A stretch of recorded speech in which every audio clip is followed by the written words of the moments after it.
இன்றைக்கி கடவுள் உங்களுக்கு கொடுத்துருக்க வசனம் யோசுவா 22. நீ இஸ்ரவேல் புத்திரரோடே சொல்ல வேண்டியது என்னவென்றால், அறியாமல் கைப்பிசக்காய் ஒருவனை கொன்றவன் ஓடிப்போய் இருக்கும்படி நான் மோசேயை கொண்டு உங்களுக்கு கற்பித்த அடைக்கல பட்டணங்களை உங்களுக்கு ஏற்படுத்தி கொள்ளுங்கள். இந்த வசனத்தை கொண்டு கடவுள் மட்டும் என்ன சொல்கிறது பார்ப்போம். தெரியாமல் ஒருத்தவனை கொன்றவனை இறந்தவனோட உறவினர்கள் பழிக்கு பழி வாங்கக்கூடாதுன்னு இவனை பாதுகாக்க அடைக்கல பட்டணம் என்ற ஒன்றை கட்ட சொல்கிறார் கடவுள். அந்த பட்டணத்தை விட்டு இவன் வெளியே போகாதபடி இவனை பாதுகாக்கணும்னு தேவன் சொல்கிறார்.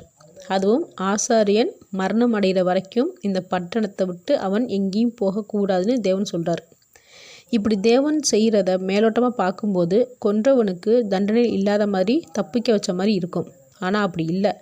தேவனுடைய கட்டளையில் கருணையும் நீதியும் தண்டனையும் இருக்குது. ஒன்று, அவன் தெரியாமல் செஞ்சதுனால பதிலுக்கு பதில் அவனை கொல்லாமல் காப்பாற்றுறது.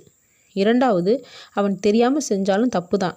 அதனால் ஆசாரியன் சாகிற வரைக்கும் அவன் அந்த பட்டணத்தை விட்டு வெளியே போக முடியாது. அவன் குடும்பத்தை அவன் உறவினர்களை பார்க்க முடியாது. அப்போது கருணையும் இருக்குது, தண்டனையும் இருக்குது. நாமும் தெரியாமல் தப்பு செய்யும்போது தேவன் தண்டிக்கும் செய்வார், கருணையும் காட்டுறாரு. மறுபடியும் நம்ம தப்பு செஞ்சிடக்கூடாதுன்னு அந்த தண்டனையை நமக்கு கொடுக்குறாரு. நாம் அந்த தண்டனையை ஏற்றுக்கொண்டால் நாம் சரியாக வாழ முடியும்னு புரிஞ்சுக்கிட்டு தேவன் நம்மளை கண்டிக்கும் போதும் தண்டிக்கும் போதும் அதை நம்ம ஏற்றுக்கணும். ஆமேன்.